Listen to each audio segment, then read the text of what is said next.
Hey everybody, my name is MJ Pankey. I'm a writer and writing consultant.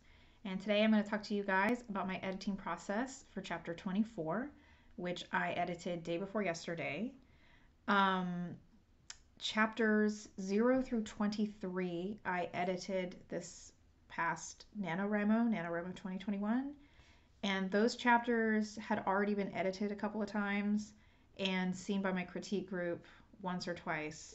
And so they didn't need a whole lot of editing, just a little tweaking here and there. But chapter 24 and all the way through the rest of the book up to chapter 50 as it currently is are first draft chapters. So like brand new material. These chapters need a lot of work. For chapter 24 specifically, the biggest issue that I saw right away was there was no grounding for the reader in the scene itself, like the setting, like nothing. It starts out, she's just getting water poured over her and there's steam rising up to cloud a mirror in her hand. But there's like no other descriptions other than that, like where she is, what the room looks like, where this water's even coming from. Nothing. So it's just, yeah. So no grounding for the reader at all, and what she's doing or where she is, or like no visual anything, no visual cues for the reader to picture it.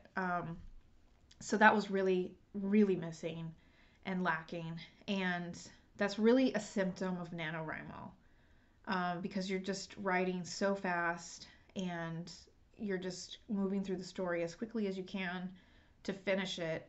And the world building details and the scene setting details are often cut out or really skimped, because you just don't have enough time to adequately weave those things in when you're focused on just get the story out, just get the plot done.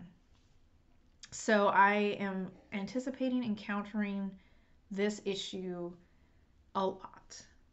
So one thing that I definitely want to try and do for each time I encounter this problem is to add in little subtle details, to help, that not only help ground the reader in the scene, but also help the reader visualize the entire world, and maybe even tell things about the culture.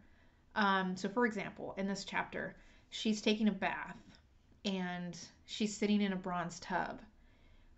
This story is set in like ancient Greek times, and I took the opportunity to mention that the texture of the tub is hammered bronze, and I'm hoping that that detail invokes this image to the reader like every time they encounter something that's bronze, instead of having to like create loads of paragraphs of just like exposition describing things and explaining things. I'm hoping to use little subtle details like saying the tub is hammered bronze or that she's feeling the texture of it, to help the reader have a better understanding of the world itself, not just the scene or the room that she's in or the tub that she's sitting in, but the whole world.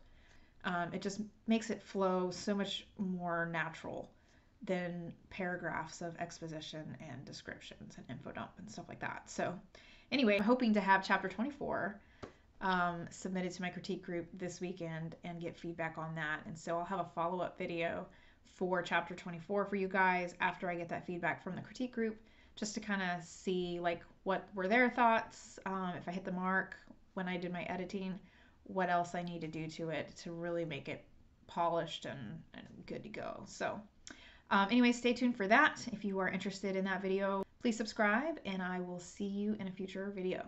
Happy writing.